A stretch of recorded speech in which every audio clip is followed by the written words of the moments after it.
성도 여러분, 안녕하십니까? 안녕하십니까? 오늘 저녁에는 사도행전 31장, 32장, 33장 말씀, 고린도후서라는 제목으로 말씀을 드리겠습니다. 이 지도는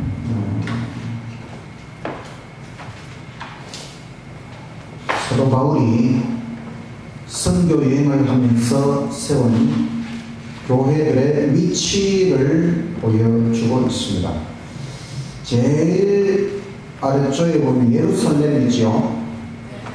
그 위에 다메섹, 바울이 예수님을 만났는데 그 위에 보면 안디옥은 선교 센터 역할을 하면서 바울을 파견한 선교사로 파견한 교회가 안디옥. 그 옆에 보면 다소는 바울의 고향이죠. 그 위에 있는 지금 오늘날 터키 지역이 갈라디아 지역이고, 그 옆에 보면 골로새 교회 있고, 또 그 옆에 에베소 교회 있고, 그 소아시아 지역을 넘어서 바다 건너에 있는 데가 그리스, 오늘날 그리스 또는 마게도냐, 그리고 빌립보가 있고 데살로니가도 있고, 이제 아래쪽으로 내려와서 고린도.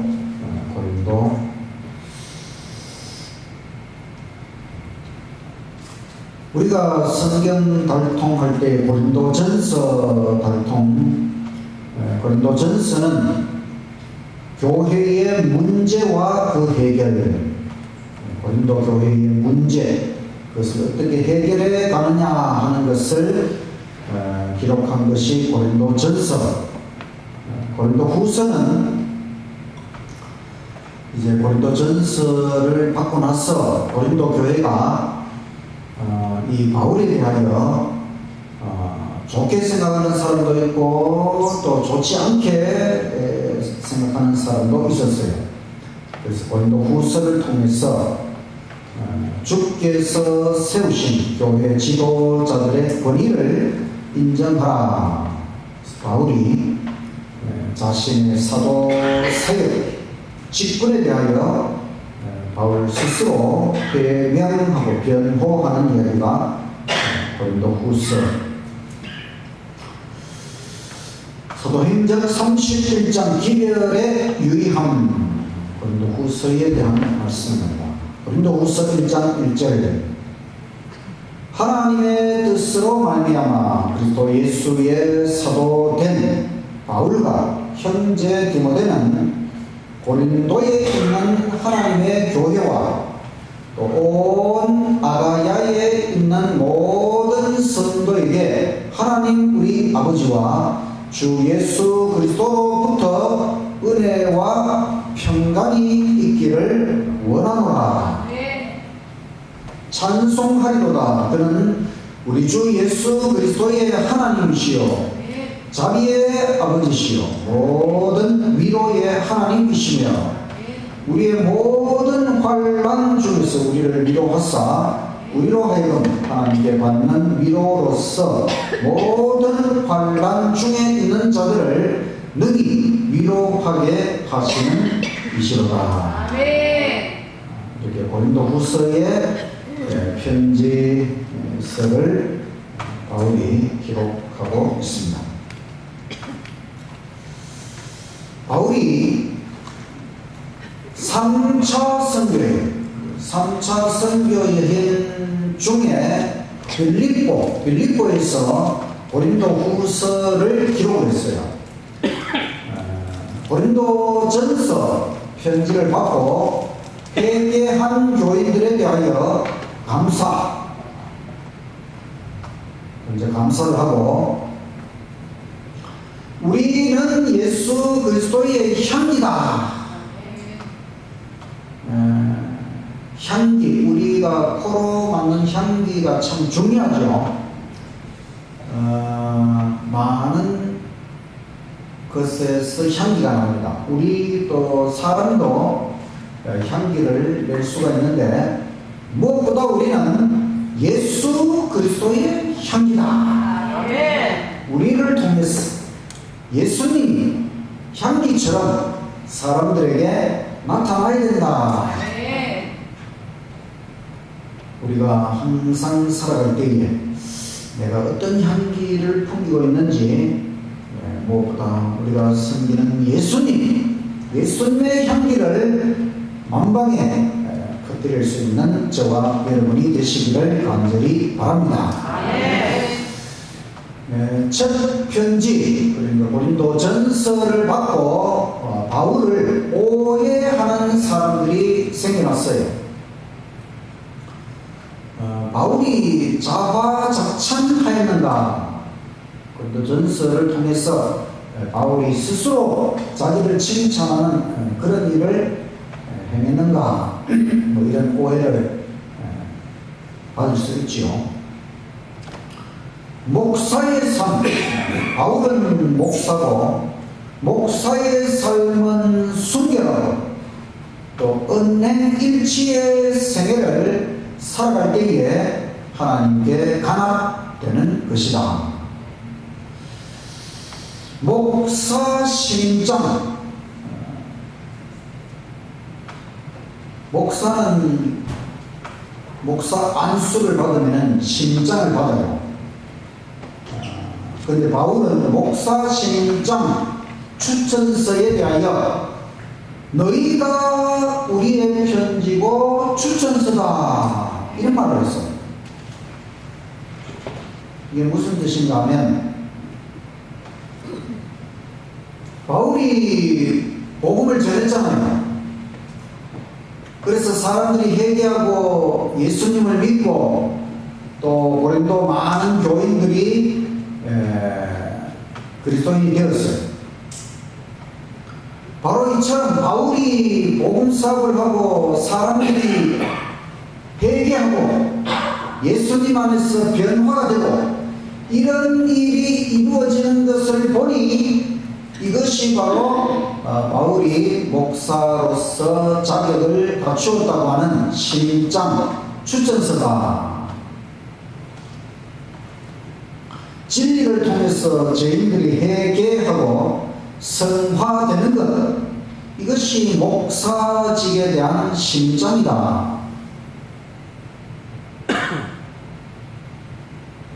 여러분, 제가 서면교회에서 목회하는 지난 한 4년의 세월 동안 여러분 좀 변화가 된 것 같습니다.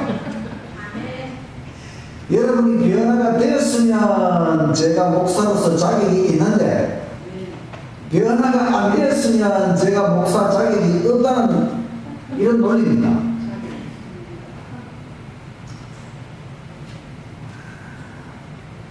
오늘날 예수님의 사랑으로 충만한 목사들은 부족하다. 목사, 예수님의 사랑으로 충만한 목사들이 오늘날 많이 부족하다는 것입니다.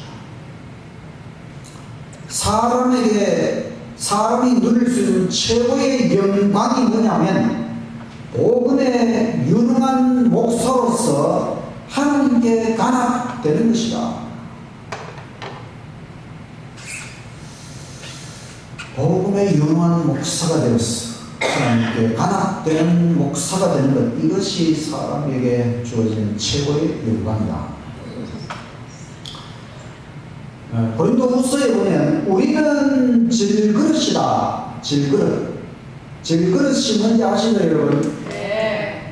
흙으로 이렇게 만든 그냥 뭐 대충 만든 그런 그릇, 그냥 보잘것없는 아주 천한 그릇, 질그릇. 우리는 질그릇이지만 값으로 헤아릴 수 없는 보배를 담고 있다. 아멘. 우리가 값으로 헤아릴 수 없는 보배가 뭘까요? 예수님. 예수님의 진리, 예수님의 복음, 값으로 헤아릴 수 없는 복음, 예수님이 우리 마음에 들어와 계시면 우리는 질그릇에 불과하지만 보배를 담고 있는 질그릇이다. 아멘. 마찬가지로 목사는 질그릇 그저 천한 똑같은 인간이지만은 그러나 값으로 헤아릴 수 없는 보배를 담고 있다. 아멘. 우리는 항상 예수 죽인 것을 몸에 짊어진다. 고린도후서 이런 표현이 있어요. 예수 죽인 것을 몸에 짊어진다. 예수님께서 십자가를 지고 나가셨습니다. 예수님의 생애는 정말 이 십자가와 같은 고난과 수고로 가득 찬 생애였지요.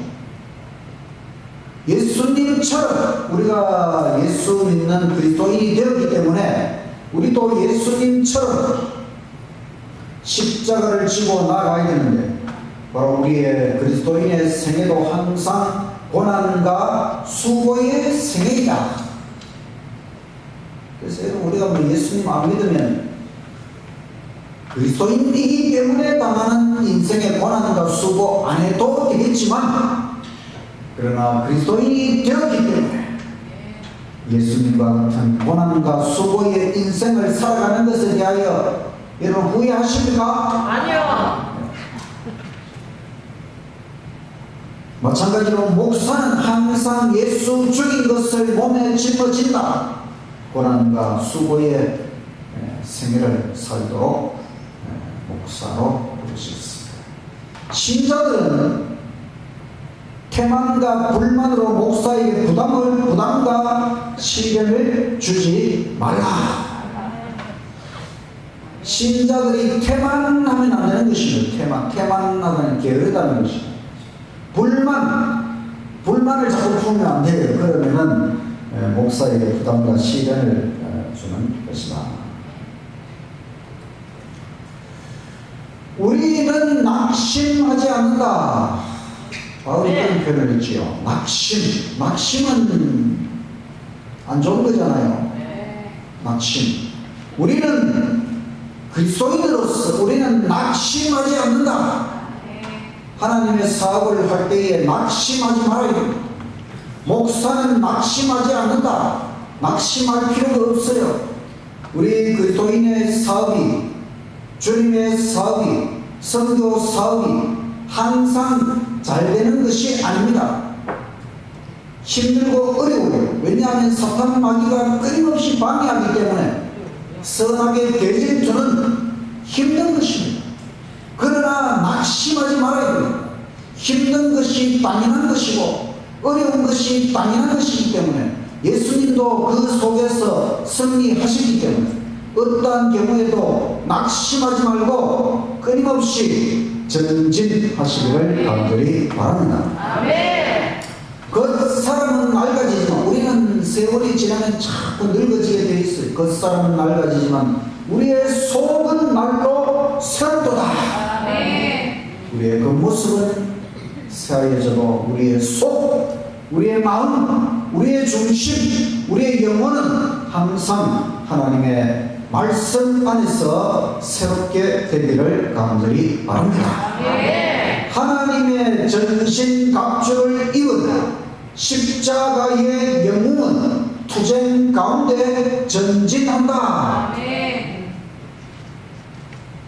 잠시 받는 가벼운 환난, 이것이 바로 지극히 크고 영원한 영광을 성취하는 것이라 했습니다.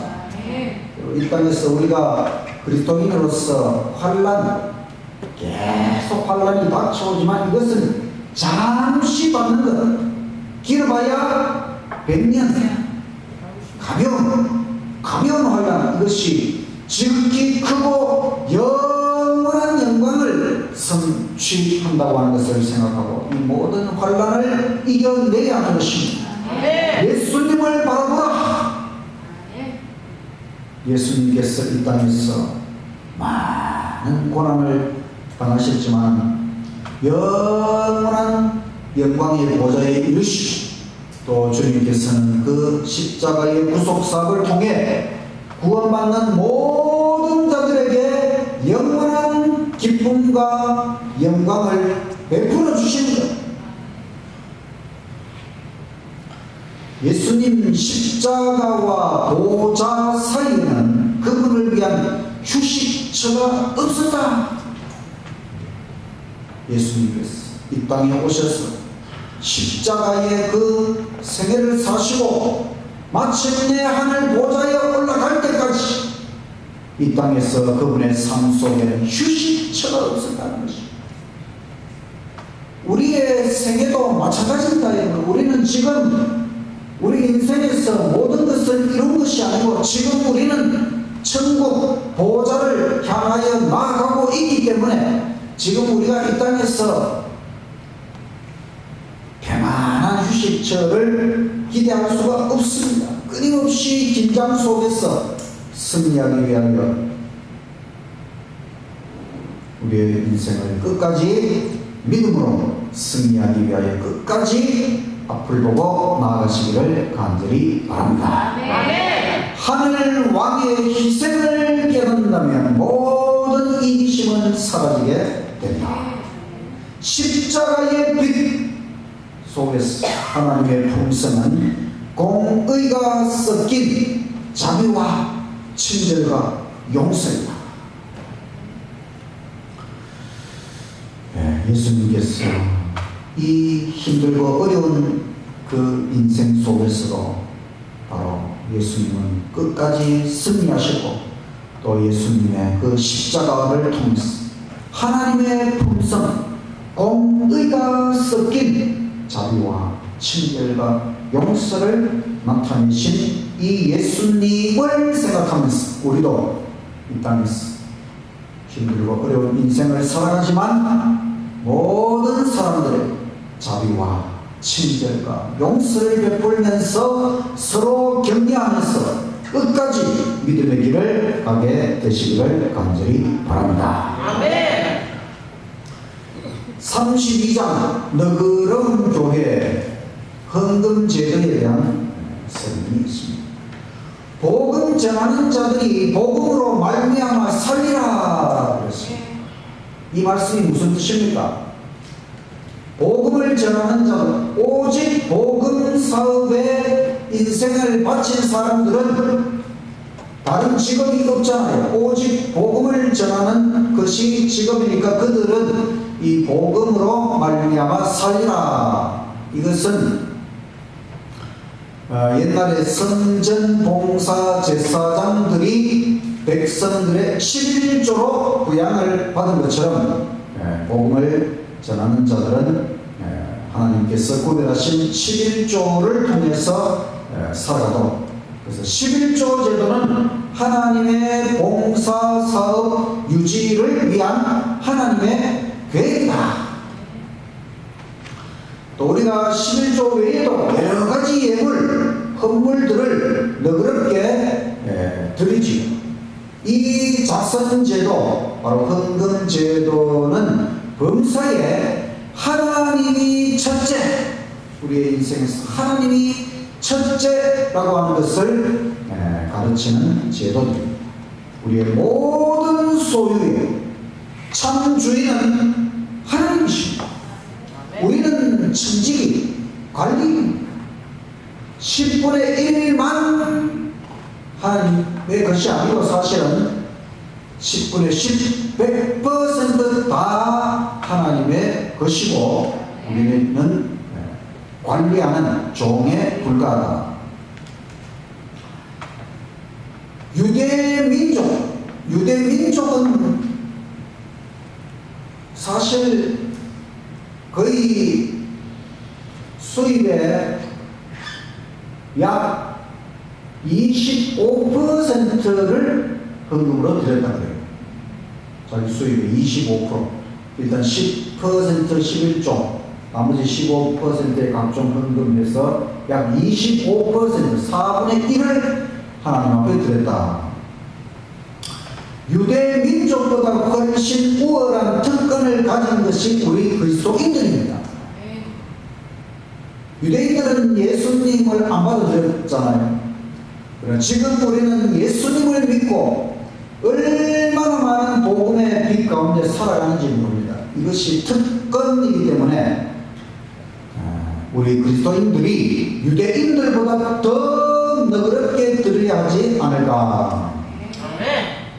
주님 사업에 대한 사랑을 가지고 영원 구원에 대한 관심을 가지고 아낌없이 드리게 되시기를 간절히 바랍니다.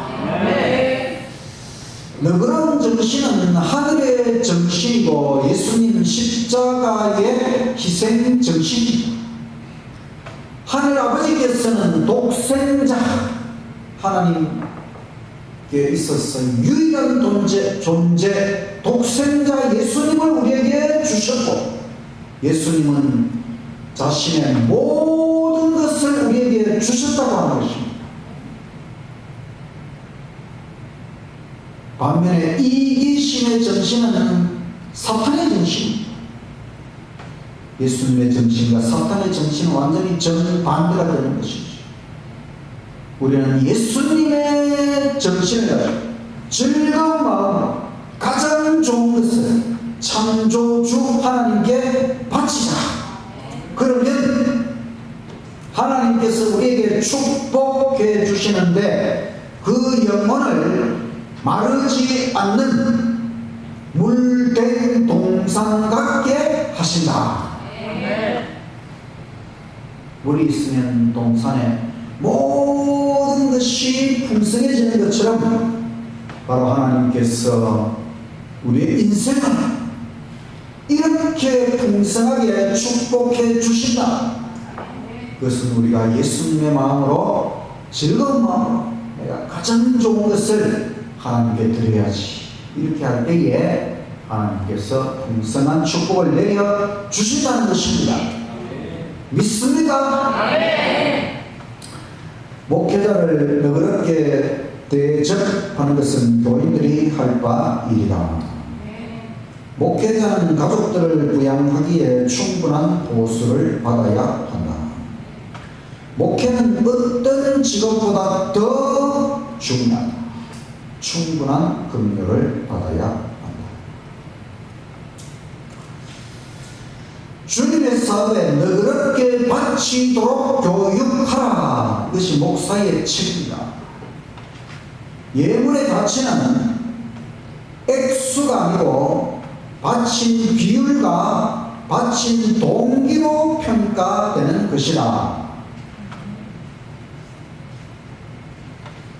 가난한 사람이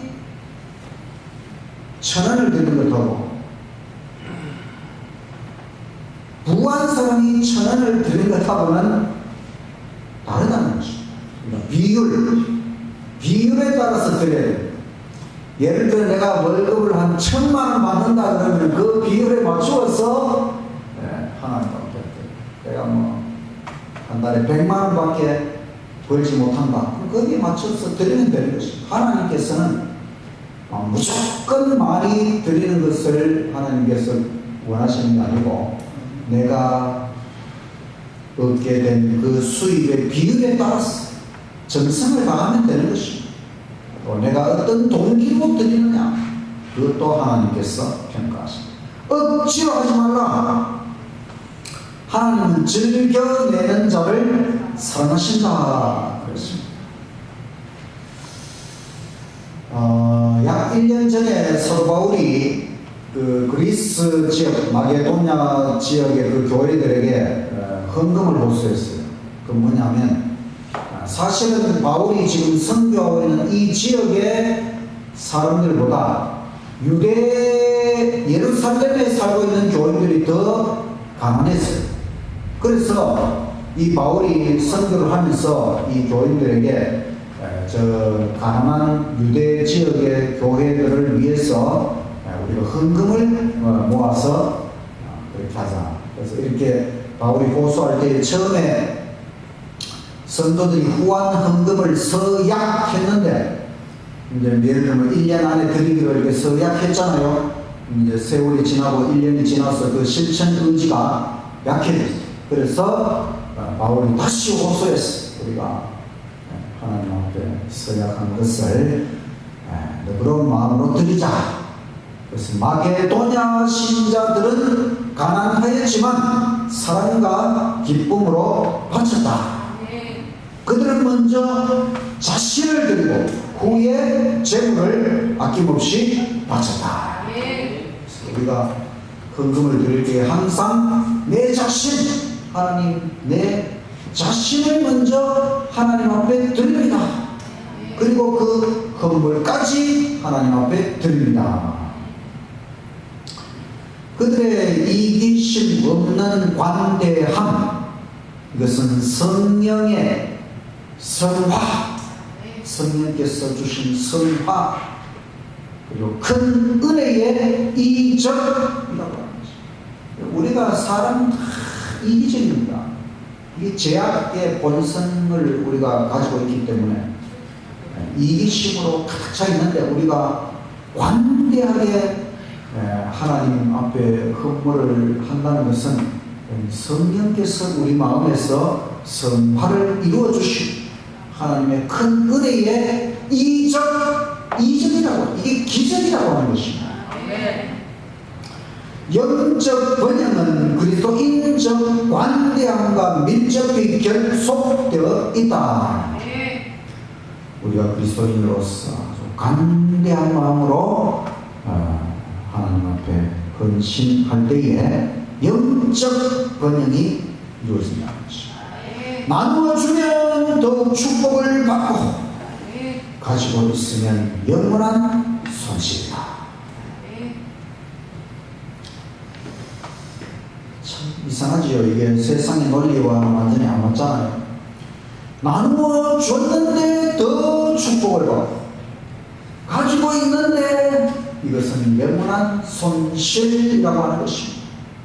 우리가 이 헌금 제도에 대한 하나님의 깊은 뜻을 헤아렸습니다. 우리가 하나님 앞에 주님의 사업을 위하여, 영원 구원을 위하여 아낌없이 드림으로 더 많은 하나님의 축복을 경험하는 저와 여러분이 되시기를 간절히 바랍니다.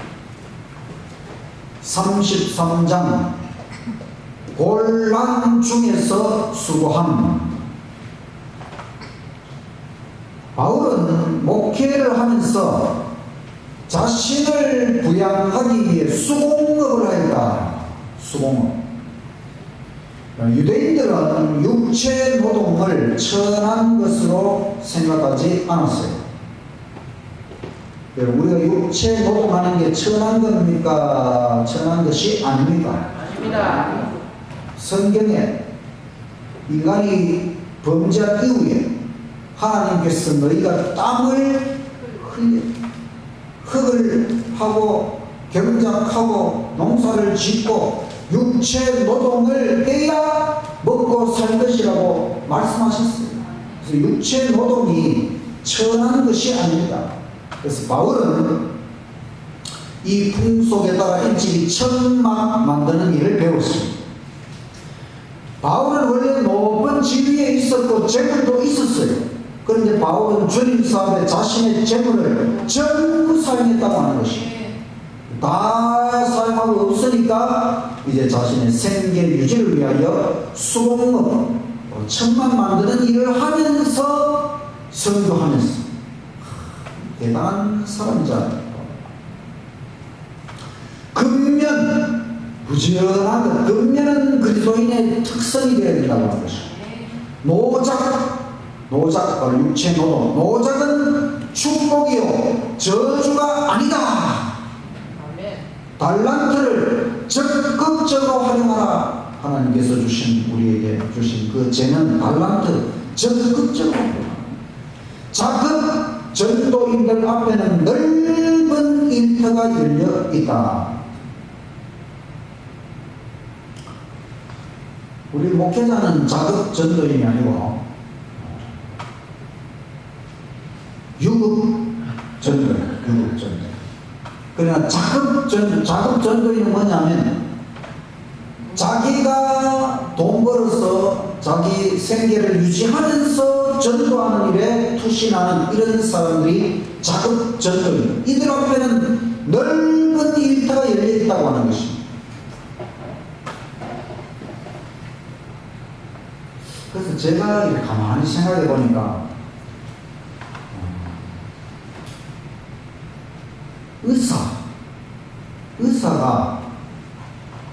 의사가 신학 전공도 한다면은, 그래서 이런 분이 의사 돈을 많이 벌잖아요. 그러니까 또 자기가 돈을 벌고 나머지 이제 또 안식일에는 또 신학 전공을 해서 또 복음을 전하고, 이렇게 하면 아주 그 유능한 전도인이 될 수 있을 것 같아요. 또 우리가 다른 의사 아니라도 어떤 내가 어떤 일을 하면서 그 다음에 또 전도인 이 일을 한다면 넓은 일터가 열려 있다.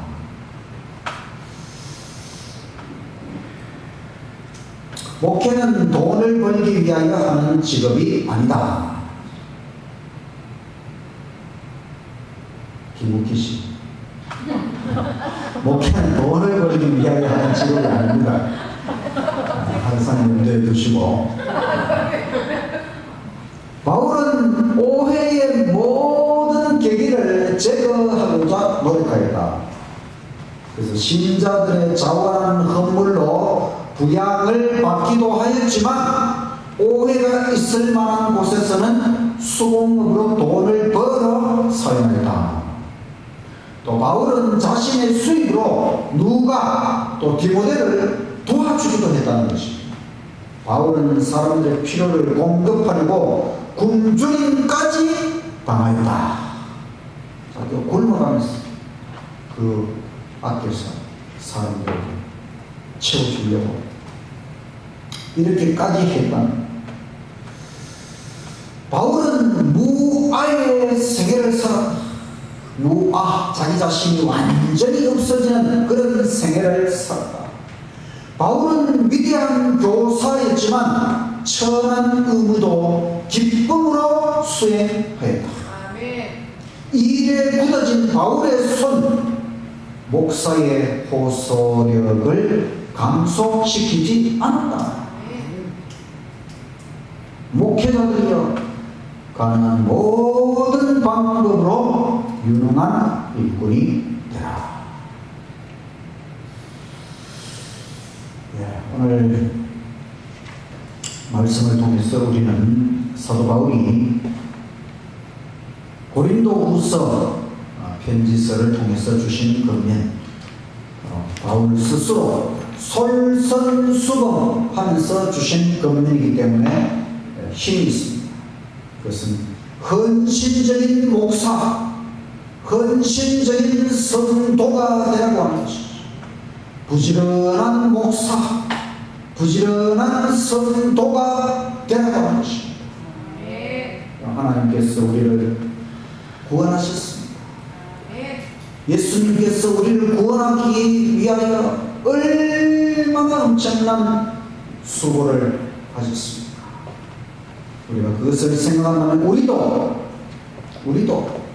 예수님처럼 또 바울처럼 정말 헌신적인 성도, 부지런한 성도가 되어야 하겠다.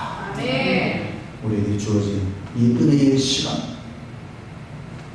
이 짧은 인생의 시간을 통해서 우리가 더욱 주님 삶 헌신하고 부지런히 일해서 하나님 앞에 큰 영광 돌리는 저와 여러분이 되시기를 간절히 바라면서 말씀을 마치겠습니다.